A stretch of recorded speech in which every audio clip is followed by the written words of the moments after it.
बात बाबा बागेश्वर की। आज से साल भर पहले शायद ही आपने बाबा बागेश्वर का नाम सुना होगा, लेकिन जनवरी के महीने में नागपुर में इनके दरबार को लेकर एक चैलेंज दिया गया। इसके बाद से बाबा सुर्खियों में आते हैं और ऐसे आते हैं कि बाबा आज जो भी करते हैं वो सुर्खियां बन जाता है। जो भी बोलते हैं लोग उसको हाथों हाथ लेते हैं। आखिर 6 महीने में बाबा ने ऐसा क्या कर दिखाया कि बाबा का नाम आज पूरा देश जानता है। बाबा की डिमांड हाई है। बाबा जहां जाते हैं वहां लाखों की भीड़ जुट जाती है। बाबा को हो ना हो उनकी चीजें भक्ति के प्रतीक भी जरूर बन जाती हैं। 6 महीने में ऐसा क्या हुआ, तो चलिए आपको दिखाते हैं 6 महीने और बाबा के 36 चमत्कार। बाबा के चमत्कारों की लिस्ट तो लंबी है, लेकिन बाबा ने एक ऐसी बात बोल दी जो बड़े बड़े नेता आज तक नहीं बोल पाए थे।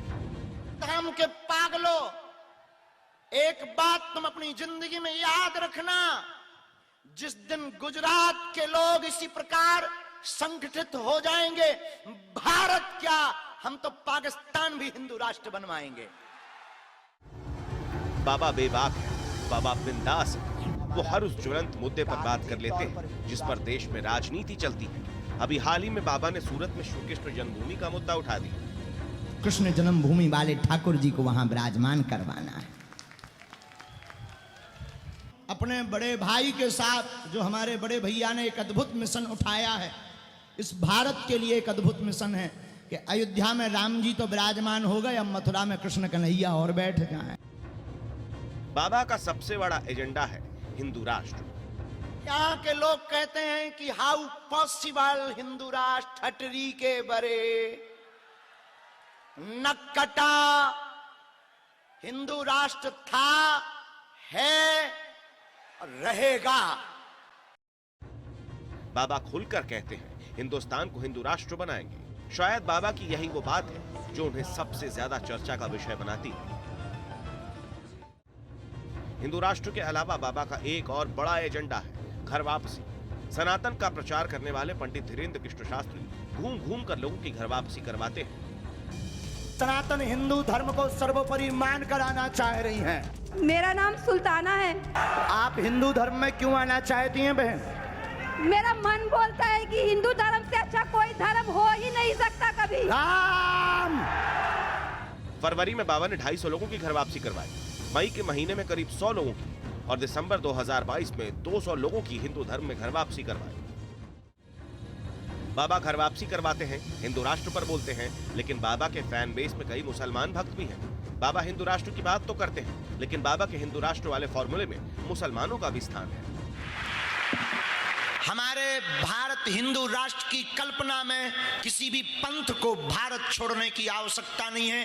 हिंदू राष्ट्र का मतलब कोई एक मजहब की बात, किसी एक धर्म की बात होती नहीं। हिंदू राष्ट्र मतलब सनातन, सनातन मतलब सबका घर। बाबा बागेश्वर का क्रेज ऐसा है कि उन्हें हिंदुओं के साथ साथ मुसलमान भी सुनते हैं और उनका असर ऐसा है कि उनके स्टेज पर मुसलमान महिला ने सनातन धर्म अपना लिया था। सनातन हिंदू धर्म में आपका स्वागत है। आज से पूरे भारत के 100 करोड़ हिंदू भाई आपका परिवार है बहन।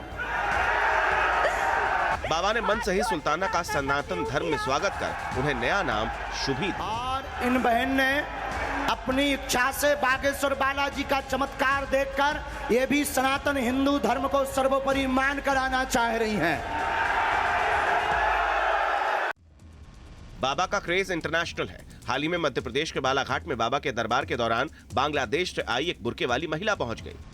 ये बच्ची चूंकि मुसलमान धर्म से है, ये अपना नाम बांग्लादेश से आई है। इस महिला ने इस्लाम छोड़कर सनातन धर्म में आने की इच्छा व्यक्त की। महिला सोशल मीडिया पर बाबा के वीडियोस देखकर काफी प्रभावित है। क्योंकि मैं आपको देखने के बाद मुझे लग रहा है कि सनातन धर्म के अलावा कोई धर्म हो नहीं सकता। बाबा का क्रेज हिंदुओं में भी है, मुसलमानों में भी। बांग्लादेश तक बाबा के भक्त हैं, लेकिन 7 समंदर पार लंदन में भी बाबा का गजब क्रेज है। बाबा का दिव्य दरबार लंदन में भी लगता है। रामचरितमानस की बाबा को देखकर भक्त मंत्रमुग्ध हो जाते हैं, लेकिन जब बाबा एक मोर के सामने आ गए तो मोर ने भी नृत्य करना शुरू कर दिया। देखिए कैसे बाबा को देख मोर अपने पंख फैलाए नाच रहा है। बीते 6 महीने में बाबा ने न जाने क्या चमत्कार कर दिया है कि बाबा को देखने के लिए भक्तों का हुजूम इकट्ठा हो जाता है। हाल ही में बिहार में जब बाबा ने दरबार लगाया तो रिकॉर्ड ही टूट गया। कल तो रिकॉर्ड ही टूट गए। धन्य है बिहार के लोगों, आनंद आ गया कल तो सभी जगह, क्योंकि लोग ही लोग हो गए हैं। 10 लाख, लगभग 10 लाख लोग हो गए हैं। बाबा के दरबार में तो लाखों की भीड़ आती ही है, लेकिन इनका क्रेज दरबार से बाहर तक फैला है। जरा पटना की ये तस्वीरें देख लीजिए।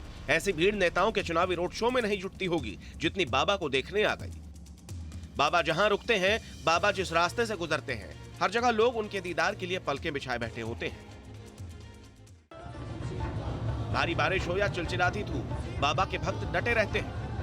यह पटना में लगे बाबा के दिव्य दरबार की तस्वीर। तापमान 40 डिग्री के पार था और अंदर इतनी भीड़ थी कि सांस लेना दूभर हो गया, लेकिन लोगों के लिए बाबा को सुनना ज्यादा जरूरी था। और दूसरी तस्वीर है अहमदाबाद की, जहां बारिश की वजह से बाबा का दरबार कैंसिल हो गया, लेकिन बाबा के भक्त उनके दीदार के लिए जमा हो गए। भक्तों के लिए बाबा पूज्य है, लेकिन बाबा की चीजें भी भक्ति का प्रतीक बन गई है। पटना के होटल में बाबा जिस कुर्सी पर बैठे थे, लोग उस कुर्सी की पूजा करने लगे। बाबा के भक्त कुर्सी के सामने माथा टेकने लगे। अब जरा उस गाड़ी की तस्वीरें देखिए जिससे बाबा घूम रहे थे। गाड़ी पर लोगों ने इतना माथा टेका कि गाड़ी पर डेंट पड़ गया। गाड़ी सर्विसिंग के लिए शोरूम गई तो लोग कार का दरवाजा खोलने से पहले प्रणाम कर रहे थे। अब ये तस्वीरें देख लीजिए। बाबा पटना के जिस तरेत मठ में गए थे, वहां करीब 10 लाख नारियल की अर्जी लग गई। अब इस मठ के सामने भक्तों की भीड़ है, हर किसी को नारियल का प्रसाद चाहिए। बाबा का चमत्कार ऐसा है कि बाबा के दरबार में नेताओं की अर्जी लगती है। बाबा के मंच पर कई नेता दिखते हैं। एमपी के मुख्यमंत्री शिवराज सिंह चौहान, गृह मंत्री नरोत्तम मिश्रा, पूर्व सीएम कमलनाथ, महाराष्ट्र के डिप्टी सीएम देवेंद्र फडणवीस, सांसद मनोज तिवारी और निरहुआ केंद्रीय मंत्री गिरिराज सिंह। ये तो चंद नाम है। बाबा के भक्तों में कई बड़े बड़े नेताओं के नाम शुमार हैं। ऐसा नहीं है कि सारे नेता बाबा के समर्थन में ही खड़े हैं, बल्कि कई जगहों पर बाबा का राजनीतिक विरोध होता है। बिहार में आरजेडी और जेडीयू ने विरोध किया। महाराष्ट्र में महागाड़ी ने तो बाबा का दरबार रोकने के लिए कोर्ट तक का दरवाजा खटखटा लिया, और गुजरात में भी कांग्रेस ने बाबा का विरोध किया है। बाबा का समर्थन करें या बाबा का विरोध, बाबा का चमत्कार ऐसा है कि कोई भी उन्हें इग्नोर नहीं कर पा रहा है। बाबा के चमत्कार की चर्चा उनके पर्चा की वजह से शुरू। बाबा दिव्य दरबार में भक्तों का पर्चा निकालते हैं और न जाने कैसे बाबा पर्चे में वो सब लिख देते हैं जो भक्तों के मन में होता है। बाबा ये खुले मन से करते हैं, लेकिन कैसे करते हैं ये कोई नहीं जान पाया है। पर्चा निकालने को लेकर बाबा का दावा तो यह है कि वो बजरंग बली की भक्ति और दादा गुरु की साधना की शक्ति से ऐसा कर पाते हैं। और चमत्कार तो यहाँ है कि पर्चा विधि के दौरान बाबा लोगों की नौकरियां लगवा देते हैं। कैरियर का प्रश्न है, जॉब चाहते हैं, जॉब कामना पूर्ण हो जाएगी। 2023 8वें महीने में जॉब लगेगी, आशीर्वाद है। नौकरी लगने की भविष्यवाणी तक तो ठीक है, लेकिन बाबा ने तो एक बार एक भक्त को यूपीएससी क्लियर करने का आशीर्वाद तक दे दिया। घर पर कृपा होगी, माँ स्वस्थ होगी। दरबार में जॉब की अर्जी लेकर आप आई हैं, मनोरथ पूर्ण होगा। यूपीएससी में घर में आज से ही सुख शांति बनी रहेगी, आशीर्वाद। बाबा के भक्त उन्हें चमत्कारी मानते हैं, और इसके पीछे की एक बड़ी वजह यह भी है कि बाबा न जाने कैसे स्टेज पर बैठे बैठे चोरी का केस तक सॉल्व कर देते हैं। बाबा की तमाम लीलाओं में से सबसे अलग है कि बाबा प्रेतों का दरबार लगाते हैं। प्रेतों का सिर्फ दरबार ही नहीं लगता है, बाबा प्रेतों को भगाते भी हैं, और इसके लिए उनके पास एक कथित फौज और कथित सेनापति है। बाबा के दरबार में कई भक्त ऐसे आते हैं जिनकी अर्जी किसी बीमारी को लेकर होती है। बाबा का चमत्कार देखिए कि उनके दरबार में आम बीमारियां तो मानो चुटकी बजाते ही ठीक हो जाती हैं। बाबा ऐसा कर कैसे लेते हैं? क्या बाबा के पास कोई दिव्य शक्ति है? तो इस सवाल का जवाब बाबा से ही सुनिए। बाबा कहते हैं वो सब वाईफाई के जरिए जान लेते हैं। वाईफाई भी बहुत विचित्र है, वो तो ऑल ऑफ वर्ल्ड में चलता है। ये दिस इज माई वाईफाई। बाबा का कनेक्शन कहां तक है, इसका अंदाजा तो कोई इसी बात से लगा सकता है कि बाबा कलयुग में रावण को फोन लगाने का चमत्कार कर देते हैं। इसलिए रावण कहता हमने दुश्मनी ली। अब ये मत पूछना कि कॉल डिटेल दिखाओ, दिखा नहीं सकते, पर बात हुई। हाँ, बात हुई है, और 10 मुंह से हुई, दशानंद से।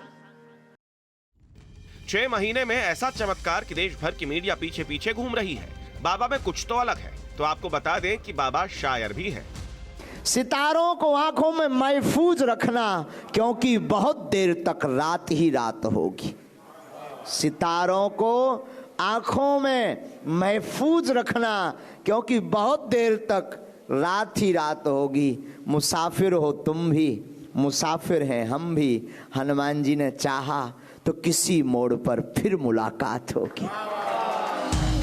शायरी ही नहीं, बाबा की कथाओं के दौरान जो भजन कीर्तन होता है उससे भक्त झूमने नाचने लगते हैं। ओम सुख दुख की पटरी पे दौड़ लगाती है, मंजिल तक हमको ये पहुंचाती है। बाबा की दीवानगी देखिए कि बाबा अगर एक आह्वान कर दे तो राजस्थान के कुंभलगढ़ का किला भगवामय हो जाता है। डरते वो हैं जो बुजदिल होते हैं, हम तो वो हैं कि कुंभलगढ़ के किला में भी भगवा झंडा गड़वा कर मानेंगे। और तुम चाहते हो कि वहां भगवा झंडा गड़े? चाहते हो? क्या ये बात सही है? सही है ना? तो काहे चुप बैठे कक्का है? बाबा है तो एक धर्मगुरु, एक कथावाचक, लेकिन उनकी बातों का असर बड़ा होता है और यही वजह है कि कई बार बाबा को कानूनी पचड़ों में फंसना पड़ा है। कभी उनकी गिरफ्तारी की मांग उठती है तो कभी उनके खिलाफ एफआईआर हो जाता है, लेकिन बाबा अभी तक रुके नहीं हैं। बाबा कथाएं तो करते हैं, पर्चे भी निकालते हैं, लेकिन इसके अलावा सामाजिक कार्यों की वजह से भी उनकी काफी बड़ी फॉलोइंग है। बाबा हर साल 101 गरीब कन्याओं का विवाह करवाते हैं। बाबा का एक संदेश लोगों के बीच चर्चा का विषय है। जातिवाद पर बाबा का क्या विचार है, आप भी सुनिए। भारत में सबसे बड़ा कैंसर का जहर है जातिवाद।